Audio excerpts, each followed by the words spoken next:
think I'm gonna try something that I ain't never did before on this one. Let's go. What's up, guys? Welcome to the Mitch and Sass Show. Sass, what is up? Oh, not much. Just hanging back in Jersey City again. Back in Jersey City. Not in the house this week, but that's all right. Oh. All right, well, let's get right into this podcast. We're going to go over last week's matchups. We're going to start with my matchup against Clute. I ended up losing to Clute. Clute had 133 points. I had 114. My team didn't really... There's nothing really crazy that happened. I just didn't get enough points, I felt like. Clute just had a big week. It came down to the Monday night game. I had 3 guys playing Monday night, and no one really did anything great for me. So, only thing I had with this game was that honestly, you had nothing flashy with your team. Clute had a couple of big numbers from Berger, Blount, and Julio Jones. It was nothing terrible, just other than Clute just had a better week. Yeah, we talked last week, the predictions for this week. We had a little conversation about Blount. I didn't really think he was going to do that great. You thought he was going to have a pretty good week. And he did. He did, yeah. I think that helped with the fact that Garoppolo got hurt. Because he hadn't done shit until Garoppolo got hurt, and I was looking pretty good. Let's move on to the most pathetic game of last week, which was me against Bloom. Bloom and I split last week going 1-1. He got me in our other league, which I had a pathetic performance, and I got him in this league, which he had a pathetic performance. But basically, I survived a week with getting basically no points out of a running back with Arian Foster getting hurt again, which was no surprise. Yeah, and that Arian Foster injury, I think, is going to hurt you. Hopefully, it doesn't seem like it's a serious injury, although he's going to miss a few weeks. I think you kind of need him, although he hasn't really been that great this year. And the other note I have is DeAndre Hopkins had a good game for you again. And Andrew Luck for Bloom just really did not play well following his week 1 where he led the league in scoring. I'm telling you, Luck's going to be an interesting player this year. I think he's going to be up or down. I think he's not going to have many 16-point games, but that wasn't great. Dez bounced back. You were pretty low on Dez last week, saying that you didn't want to touch him. I don't like Dez at all. Yeah, and like I said, I'm a little higher on him. He had a better week this week. I think he's going to have weeks like this, but I think he's going to be kind of like Luck, where he's going to have weeks where he does well, and I think he's going to have weeks where he has single-digit points. So that's not great. And then also for Bloom, I had just another note that Golden Tate struggled again. He took Golden Tate. I think a lot of people expect him to do well with no Calvin Johnson. He's really been struggling. Marvin Jones, who I have, has been kind of seems like the number 1 receiver there. So it's interesting if Golden Tate can turn it around soon, because I think a lot of people picked him fairly high and not delivering. Next game we're going to go with is the Tanner versus Karras matchup. I was wrong with this matchup. I picked Karras. I'll be the first one to admit. Tanner called me out almost immediately after he started blowing up on Karras. What Tanner capitalized on here was big time Blake Bortles garbage time. Blake Bortles has been known for his garbage time points in the fantasy world, and it looks like he pulled through this week for Tanner. Yeah, that's where Bortles had all his value last year, was garbage time, and that's what happened here. So, that's... I guess if Jacksonville keeps playing like the way they are, then Bortles is going to work out. Jarvis Landry had a good game. He's a PPR machine. And Eddie Lacy kind of struggled again, just tough for him. I was kind of low on Lacy this year, and he's actually been okay, but I think Tanner was expecting more from Lacy this year at this point, and hasn't really delivered. And then as far as Joe's team, Baldwin got nicked up, but I think he's fine. He's supposed to be playing this week. Rawls got nicked up too. Yeah, Rawls too, yep. So Seattle just keeps getting those injuries. It'll be interesting to see what he does, because Baldwin was playing well, but other than that, that's pretty much it. Tanner squeaked out the win there. And then it was Charlie versus Devin. in the next matchup. Devin, Charlie was blacked out by about 1 hour after kickoff here. I think everyone got a lot of text messages from Charlie that made absolutely no sense. I wasn't sure what the hell he was talking about, but you could tell he was blacked out. Yeah, he may not have been blacked out, but I bet he wishes he forgot that he sent those text messages. Or I wouldn't be surprised if he doesn't understand what he sent, because it was, who knows. But he set the bar high for his team because his team didn't do shit last week. Well, I mean, they scored 135 points. He would have beaten pretty much everyone else besides one other team this week. So his team did okay. It was just, Devin, he matched up against Devin this week, and Devin's team did really well. Cam obviously went off, had over 40 points. I think he was the high scorer of the league last week. Yeah, so, I mean, Charlie kind of got screwed by that.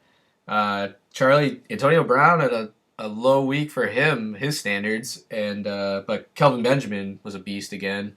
Right. That Cam, the Kelvin Benjamin combo, you always have to look out for those when whoever you're playing. If that matchup, that QB wide receiver lines up, it may help you, it may hurt you. You always have to keep an eye out for that. Oh, yeah. And then DeMarco Murray for Devin keeps playing well, which is interesting. I really was low on DeMarco Murray this year. I thought Henry would kind of break it or steal some carries from him. But, I mean, fantasy-wise, DeMarco Henry's played well.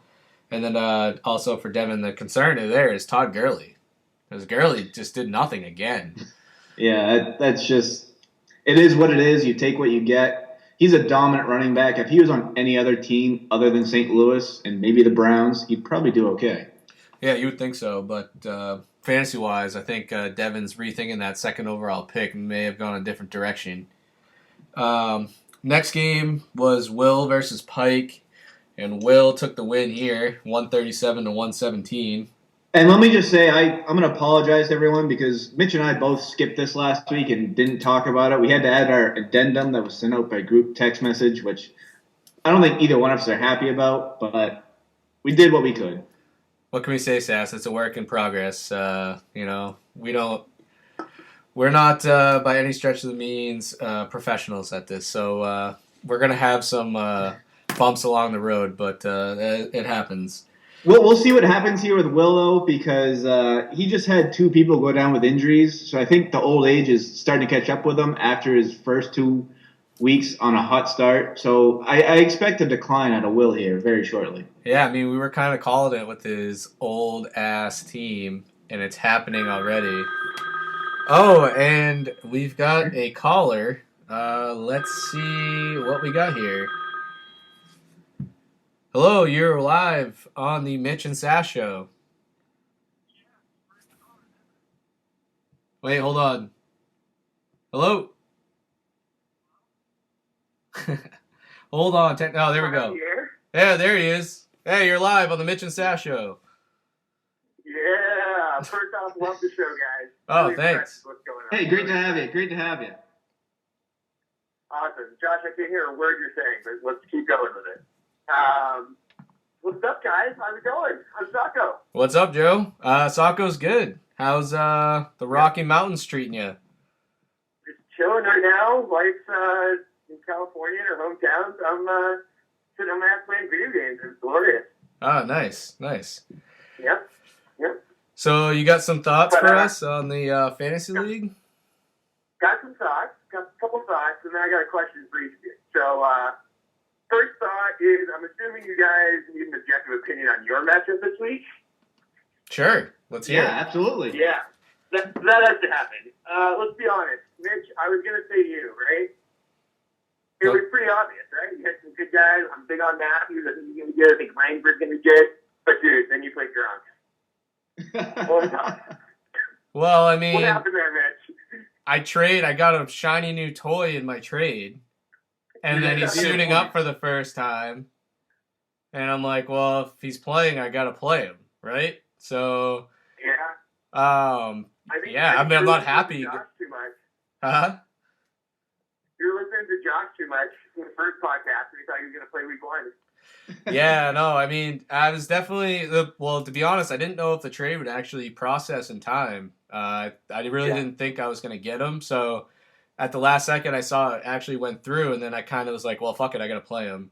And to be honest, Zach Miller was my tight end, and he hasn't been doing shit either. So it would have been 0 points regardless. Yeah, I mean, I don't know. Yeah, definitely, I was not happy about it for sure. But you know what? I got Gronk, and I'm happy about that. Well, and for that reason, my objective opinion, as much as I hate to admit it, I think Josh got this week. Unfortunately, I think Josh. I like it. Which pains my heart a little bit, but I'll have to go that way. I understand. Sometimes you got to make some bad picks. It is what it is. Anyways, I got some questions. First question is going to go out to Josh, actually. All right, that's what you got. Looking at the league standings right now, we've got Pike and Mitch at 0-2. I'm curious if you see either of those two teams making a run at playoffs. Which one has a better chance? That's a good question, Joe. Thanks for calling in and asking that. I think looking at these two teams, Mitch has a stronger history. Pike had a bust-out season a couple years ago where he went to the championship. As far as looking at the teams this year, Mitch has potential. Pike has more of a boomer bust. If I had to put money on this, I think I'd go on Mitch's side here. But Pike has a potential to shoot right up. He's like I said, he's boomer bust. I'm going to choose Mitch on this one. All right. Wise choice. Next, I'm going to go to you. On the other side, we've got Josh and Will, Josh's favorite other team, both teams. It's 2-0. Curious, which one of those do you think might not make it in the end? That's an interesting question. My first inclination was to say that Will's team. We've been talking about Will's team and the fact that it's ridiculously old. And so, the inclination there is that, as the season goes on, he's just going to be losing players and that's going to decimate his team. But, the more I look at it, I kind of like the way Will's team is shaking out. Ooh. As long as his team... Where are you going here, wow. As long as his team stays healthy. You know what? It pains me to say, but I was pretty high on Jonathan Stewart in the beginning of the season. I know he's out, but I think if you're going to lose Jonathan Stewart, you want to lose him now when he's 2-0 and let him sit for a little bit. I mean, he's got Jay Ajayi now. He could easily go 2-2 here. And this isn't to say that I don't like Josh's team. I mean, I think Josh's team is good too. Damn right. Yeah, no, I mean, you're 2-0 for a reason. I think. Yeah, least points scored again. Yeah, but I think with Josh's team, it's just well, the biggest question for him is Jamal Charles, because he's got for all the smack talk he's given Will about his team being old, he's got guys like Arian Foster and Jamal Charles on his for his running backs. So and he just picked up Dennis Pitta, who hasn't played since 2012. So, you think it's painful to say. I think it's very painful to me. I'm feeling Will's team right now, even losing AP, which is crazy. The truth comes out. I mean, the odds are they're both I like both their teams, and both of them are most likely going to make the playoffs. If you're going to kind of put me in a corner to pick one or the other, I'm picking Will's team. I'm picking Will's team. Wow. Well, hey, Josh throws you a bone not returned. Yeah, I guess so. I'm going to make a bold prediction right now. I don't think either of them are going to make playoffs. Boom. Whoa. Wow. That's the guy who's never won a championship. Oh, yeah. Well, you got to at least throw that in there once. Yeah. So I think we got one last question to ask for Joe here. Go ahead, Mitch, and ask it. Oh, yeah, Joe. What are you drinking this weekend? I'm in Denver. I'm drinking Coors Light, man. Silver bullets all day. I like it. Silver bullets, man. I'm working on a calorie count over here. I can't watch my weight. Yeah. If I drink all that heady shit, I'd be fat. I like it. Well, Coors Light all day. C-. You might as well. That's microbrew out in Denver, evidently. Absolutely. Well, Oh yeah, Joe. Thanks for calling in. There's some good questions there, and we'll see if our predictions pan out over the rest of the year. Let's do it. Thanks for having me on. You guys kick ass. Lock of the week, Carolina -7. Coming. Ooh, Wow. We'll see if that's in Josh's Josh's betting sheet later on. I like right. that. Have to stay tuned. All right, guys. All right. See you later, See you, Joe. Take it easy. And there we have it, folks. The first call-in of the Mitch and Sass Show, and some good questions there. That was some tough questions, but you know, that's why we like our callers. You know, they're really informed. So where were we, Josh? Anyway, before that all went down, I think we were on Will and Pike's matchup. Yeah, we pretty much summed up, I think, what we need to say, that Will's team is still old. He just got a couple more injuries. We'll see how he fills them in. Although Pike got an injury himself with Woodhead out for the year. Emmanuel Sanders had a low week, and he's kind of complaining a little bit. So we'll see if he may get fed the ball a little bit more this weekend. I think I'm going to go with Will here. I'm going to do a little reverse psychology here. I'm going to pick Will to win. Wow. But really hope he loses here. Never thought I'd see the day. Yeah, no, I mean, Pike had the most injury-stricken week I've seen in a while, with Abdullah also, besides Woodhead. So that's 2 running backs. And he had that rookie wide receiver Coleman for the Browns on his bench who broke his hand.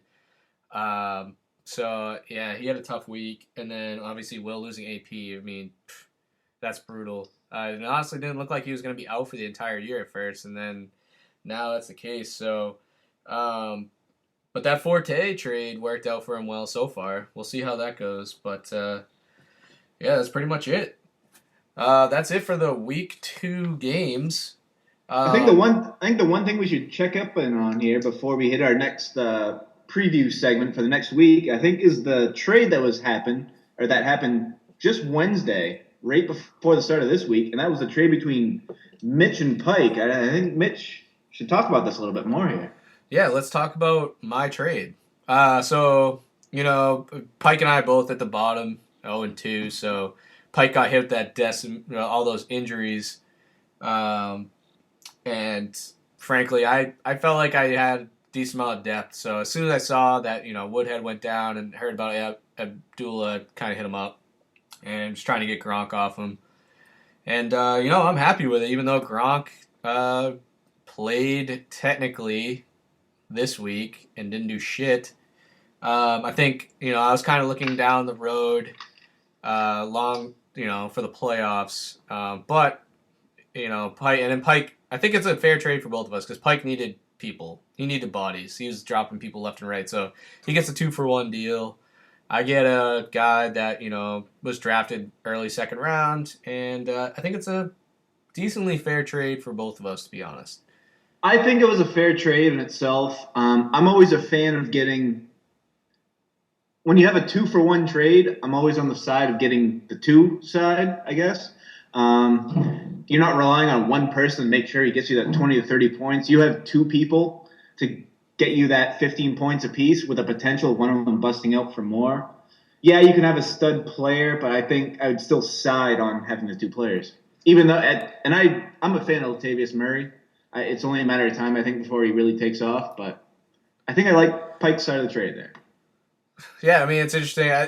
Normally, I mean, I'm prone. That's kind of my strategy. Last year, I did the same thing. I did a 3-for-1 trade. You know, that's just kind of the way my draft goes. I load up on running backs, wide receivers, and then I just got lucky. No one got hurt. So I had a lot of depth. So I feel like I had the people to trade, and Pike needed it. And to be honest, that was the initial offer. There wasn't a lot of, like, you know, changing people out. I kind of wish I liked Macklin. I should have, in reality, maybe I should have tried to offer him someone I don't know. I just felt like I had to throw Macklin in there with Latavius Murray because I needed a big name with Gronk to get Gronk away from him. And Pike almost didn't do it. He was really, you know, I don't blame him. It's tough to give up Gronk, especially when you're a Pats fan. But, yeah, you know, I think it was a pretty fair trade. We'll see how it works out. I mean, if Gronk's hurt worse than I think, then it could screw me. But we'll see. Some other transactions that went down last week. Bloom picked up Jerick McKinnon, spending $25 of his waiver wire money. Obviously, with AP going down, the backfield in Minnesota is up in question, and Bloom clearly thinks McKinnon's going to be the guy. Yeah, I have no problem with that pickup. Asiata will be the goal line guy, but McKinnon will be kind of the workhorse in between the 20s guy. I think McKinnon will get more points than Asiata week in and week out. Occasionally, Asiata will put in 2 or 3 scores or something like that and outscore McKinnon, but I think McKinnon's the guy. Yeah, and so Will ended up picking up Asiata, which is tough. I mean, Will had AP, so he had to get one of the two, you would think. There's no one really else out there. And I think Will picked the wrong guy to put his money on. Well, I think I'm assuming he put money down on McKinnon as well, and maybe Bloom outbid him. But, he had to do something, obviously. So he gets Asiata. I think a thing to watch here, and I don't know if I should be spilling this, but here's some inside scoop, Josh, that they just signed Ronnie Hillman, too. I don't think that means much. I think it's just running back depth because Adrian Peterson's out for the year. If Hillman couldn't catch on in Denver, where they're trying to run heavy this year, I think that means something. But we'll see. Yeah, I had Ronnie Hillman last year, and I know he got a lot of opportunities because C.J. Anderson got hurt, but I think he could potentially steal not necessarily McKinnon carries, but I do think, maybe he works in for Asiata because I do think he's a better running back than Asiata. I mean, Asiata's basically Mike Tolbert. You know what I mean? He's just a goal line guy. So Hillman has the track record. So we'll see what happens there. Other transactions that went down. Devin bought Jacob Tamme for $9. Jacob Tamme. What the fuck? This is crazy. Tight ends this year have been fucking brutal. That's kind of why I actually traded for Gronk. I just started seeing the trends, and it's just unless you have there's 5 guys that are fantasy relevant, and the rest it's fucking throw them all in there, pick a name out of hat, and you better hope that they get a touchdown. And he's actually been decent fantasy wise, but. If you would have told me someone was paying $9 for Tamme at the beginning of the year, I would have fucking laughed in your face. And then we got to throw out there Tanner's transaction moves because he was giving Devin all sorts of shit right after the draft. Which is understandable. Devin deserves a lot of shit. Yes, he does. And the things that he was doing after the draft was perplexing. But Tanner this week paid $3 for Shane Vereen and then promptly dropped him for... Dwayne Washington, I think it is, who's the running back for Detroit. With Abdullah going down for the season, speculation is he's going to be kind of like the first and second down guy with Theo Riddick kind of still maintaining his role. But, who knows? Theo Riddick could see a lot more action. He knows the offense, and he's a decent PPR play, so... that happened, and then Sass, you picked up Dennis Pitta. Talk about another tight end that we never thought we'd hear of again. Yeah, Kobe Fleener's been very disappointing this first 2 weeks for me. I feel like that's going to be a in and out kind of position for me, where I'm just going to search the waiver wire every week. But we'll see. Yeah, I mean he's played well. You can't argue with that. And like I said, pick a name out of hat tight end right now. It's that bad. And then the last transaction I had note of was Devin picked up Phil Dorsett for Indy and dropped Dante Moncrief. Moncrief, of course, got hurt. He's supposed to be out, I think, around 4 to 6 weeks. I thought Dorsett would get picked up, but I honestly didn't think Moncrief would get dropped. I mean, it is what it is. I don't blame Devin for not wanting to hold him onto him on his bench. But just a interesting side note there that he and those were all, they didn't spend any money on them, so I mean it didn't cost them anything, so that works. And that was it for transactions that we had for note. So let's stop talking about the past. See if we can go to the preview of week 3 here. Let's maybe relatively quick. We'll scratch the surface here. Yeah, we'll breeze through it. So the first matchup we are going to talk about is Tanner versus Bloom. So the one thing I didn't like here about Tanner's move, as much as it pains me to talk about this, the Patriots blew the Texans out, and even with a third-string quarterback, Tanner's still stuck with Edelman. I don't know if this was because he had the feeling that Edelman would get some snaps at quarterback or what, but I just don't. I don't like the Edelman start there, even as a flex. Bloom picked up McKinnon. I think that's going to be a big play for him. I'm a big McKinnon fan. I also like C.J. Anderson, A.J. Green. I'm picking Bloom here in this matchup. Yeah, it's interesting. Edelman had 8 points. I feel it's tough to start him there. I started Gronk, though, so I feel like he probably just felt good about it. The other notes I had about Tanner's matchup this week is that he's got an interesting matchup with OBJ going up against Josh Norman. We'll see what the fuck happens there. They've had some bad blood in the past. There's a lot of shit talk going on. Norman's washed up. I'm OBJ side. Yeah, but last year he was picking fights with him and shit, and they could. Did they get kicked out or what? They both. No, weren't? They didn't get kicked out. That was the issue. Yeah. They're still talking shit from last year. Who knows? It'd be crazy if they got kicked out. That'd be insane. And then Tanner's got Melvin Gordon now, who's gonna be the man now that Danny Woodhead's out.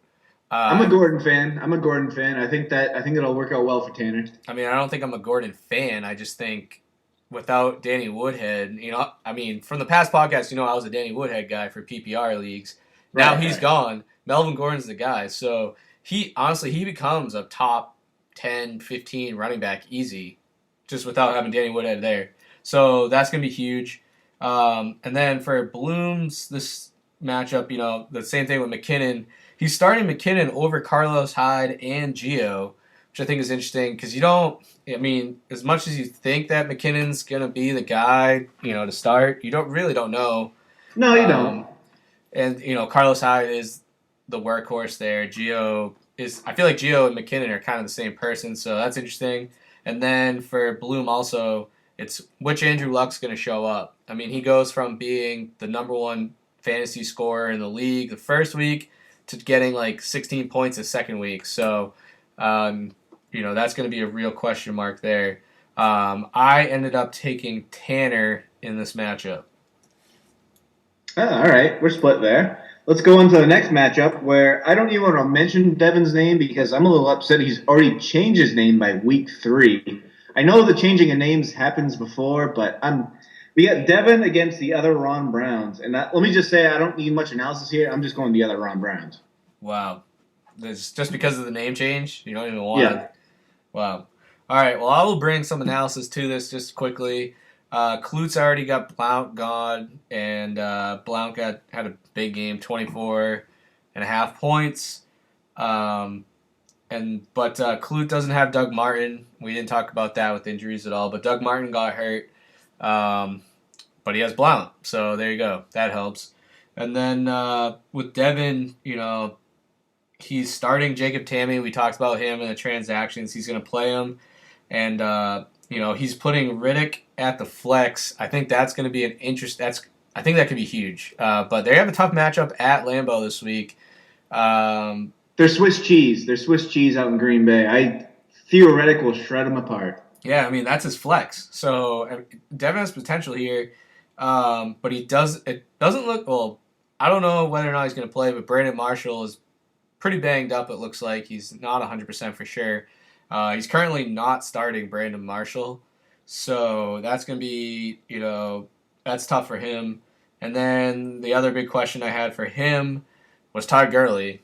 And I'm going to keep bringing it up because I was like, that was iffy at that. The number 2 pick. And, man, so.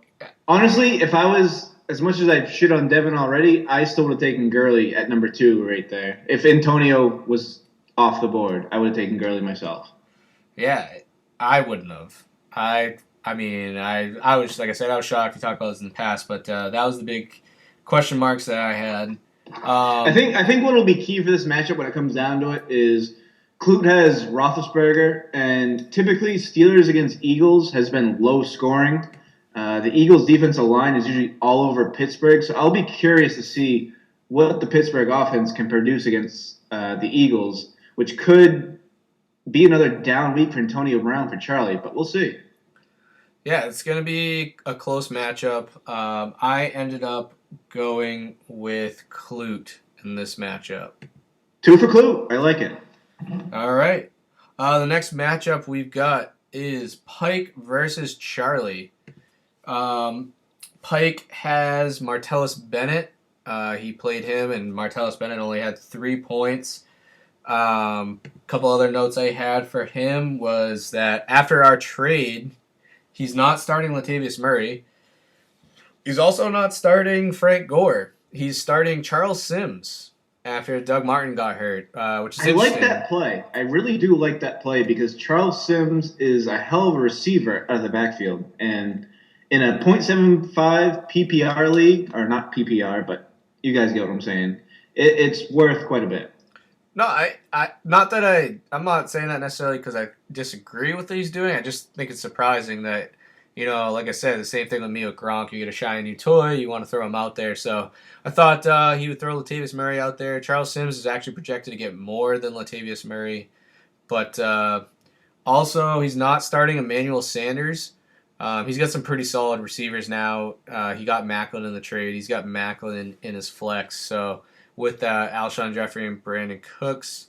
I know Alshon Jeffrey is a little dinged up this week. I think Pike will have to pay attention to the injury report. I think he's still going to play. Wilson, I don't know what's going on with him. He had an ankle injury week 1 too, so he hasn't seemed on. The only note I have here for Charlie is I think he's still hungover from his Sunday text last week. But I think even hungover, I think Charlie can produce. He probably has a little bit of a hangover. I mean, we're getting older. That tends to linger a little longer. Notes I had for Charlie. He currently has Jordan Reed and Delaney Walker both starting as a tight end and a flex.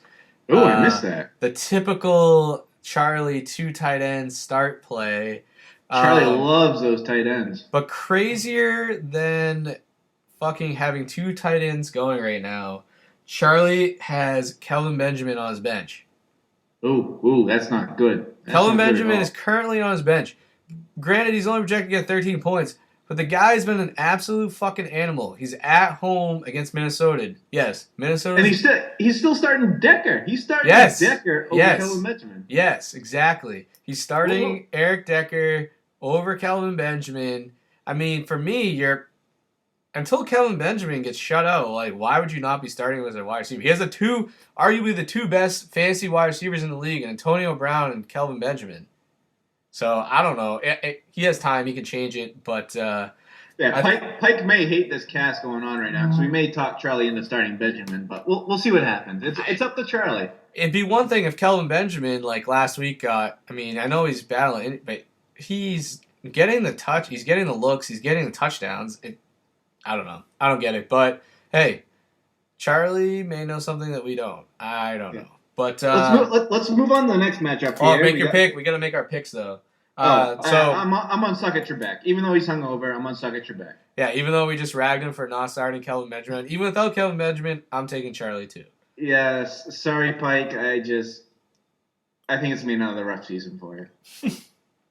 Yeah, we'll see. There's a lot left. A lot of games left. Yeah, we're only week 3. We got Mitch's Grav against a team has no name from Joe from Denver, who just called in. Yeah. Like we talked about earlier, Will's got a couple injuries with Antonio Gage and Adrian Peterson. His old age is showing through. I don't know what else to say here. I think Breeze is going to have a big week Monday night against Atlanta. That defense is very porous. At home, too. I think David Johnson against the Buffalo D, we saw what Forte did to him last Thursday. I think David Johnson could have another big week against that defense. Stephon Diggs versus Carolina. Diggs was good last year. He was good last week. Carolina's defense is a little different, but Sam Bradford has to throw to someone, and I think Diggs is that guy. So as much as I want to choose Mitch's Grav, I'm still going with the team has no name. Wow. Yeah, I mean, Joe's already had 2 players go. He had Goskowski, who got him 9 points, but then he had Houston's D, which only got him 1 point. Not ideal there. Um, let's see. He's starting Christian Michael this week because Thomas Rawls got hurt, which is interesting. He also has Rashad Jennings on his bench, who got nicked up. He's questionable. But he's got Matt Jones on his bench, too. So Christian Michael he's rolling with him. I like that move. I think Michael's gonna have a good week. I think Michael will take over that running back position for the rest of the year. I think Rawls was just a kind of a one-hit wonder last year and kind of hit the ground running, but I think he's done. I think this is Michael's job. Yeah, I mean it's gonna be tough because every time you think Christian Michael. Well, he's gotten a handful of opportunities and he hasn't really seized them. So this is his chance. And then, if he sees it, maybe you'll see like a Thomas Rawls as like a third down guy. But this is his chance this week. And then also Joe has Sammy Watkins on his bench.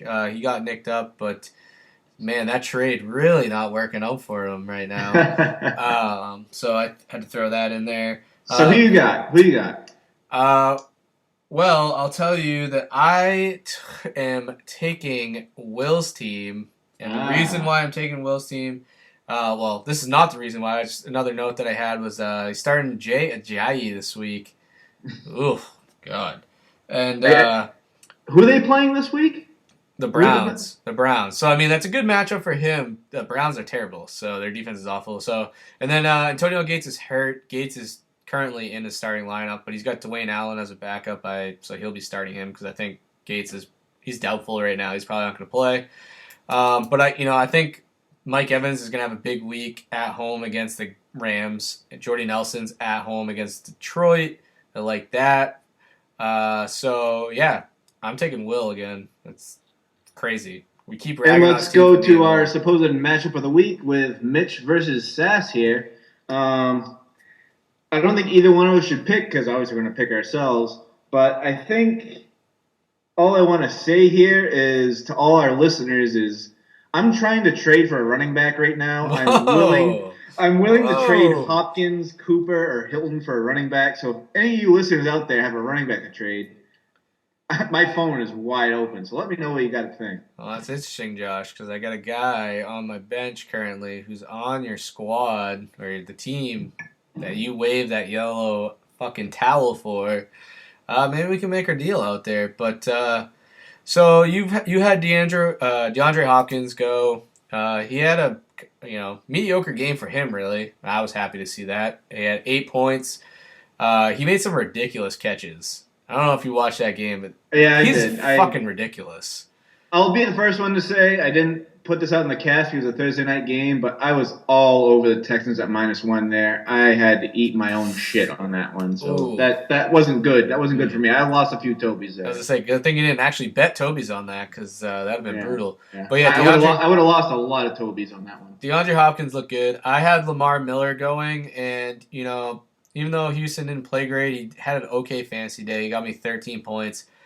We talked about Gronk earlier. Got me 0 points. Not ideal. Defense got you 18, which can kind of, between your tight end and your defense, kind of cancels out where it makes it an okay day for both. Yeah, I mean, the New England's defense finally did something for me. So, I mean, if you split it, say they got, it basically made up for the fact that Gronk had 0 points. So, I think what it's going to come down to is who the hell breaks out of nowhere and puts up like 30 or 40 points. If someone does that from either one of us, I think either one of us can take the game.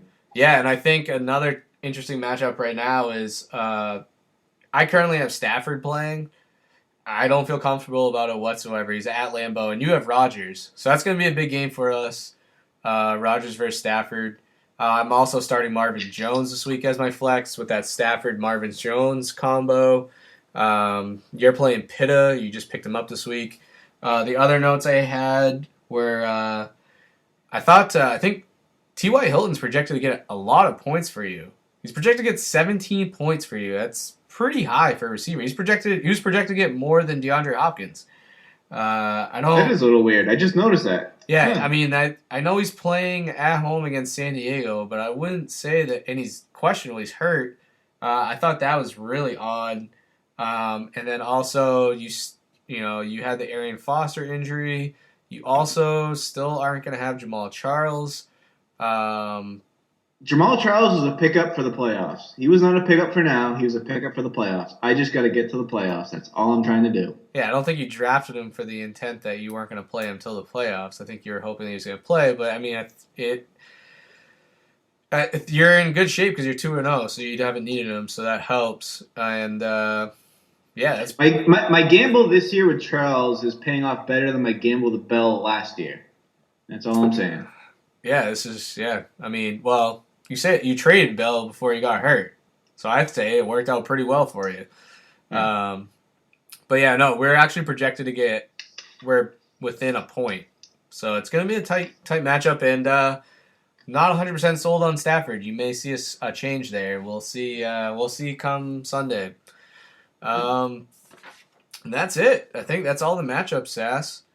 Yeah, let's go to my pick'em segment here. Let's see how many Tobys we're gonna put in the line. Let's hear the Toby bets.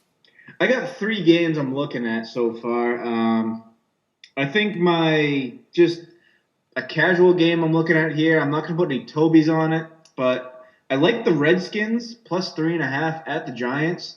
The Giants Stadium is only about 7 or 8 miles away from where I'm staying right now. If I could, I'd probably try to get to the stadium, see if I could get in there. But I think I like the Redskins there to cover plus 3.5. The public is down on the Redskins, which I think makes this line a little stinky. So I think there's money to be made on the Redskins there. Yeah, and I think, it's a division matchup, but every time, Redskins-Giants play, it's a good game. So, yeah, it's an interesting pick. No Tobys, though, so he's not super confident on it. No Tobys on that game. I'm going to try to keep my Tobys to 1 game per week, but that's just a game I just wanted to point out. Yeah, I like that. Yeah, that's cool. I think the next game I wanted to point out, I'm not picking either team, but I smell a lot of stink here. And this is the Bills at only plus 4.5 against the Cardinals. I know the Bills are home here, but the Cardinals should be favored by like 7 or 8 points here. If I was going to lay a Toby or two, I'd put it on the Bills, but I'm still staying away because I do like the Cardinals here. Yeah, no, that's tough to be betting on the Bills against the Cardinals after the Cardinals got embarrassed by the New England Patriots. Right. With my bets this week, I don't like to bet with the public. I like to bet against the public. And I feel like the public is now against the Cardinals after seeing kind of what they did against the Patriots. Even though they smashed, was it the 49ers last week? I don't know who it was, but they smashed someone. Yeah. But I still feel like the public doesn't like the Cardinals. And just to quickly touch upon our guest caller's pick, he liked the Panthers -7 against the Vikings. Panthers are home. I'm a fan of the perp. I like the Vikings here. I think they cover. I think the Panthers still win, but I think the Vikings cover. What are your thoughts there, Mitch? I mean, that's a tough one. I mean, if for our caller Joe to come out there and just throw that out there, that's a tough game. I think I would probably shy away from that a little bit. Minnesota's defense is legit.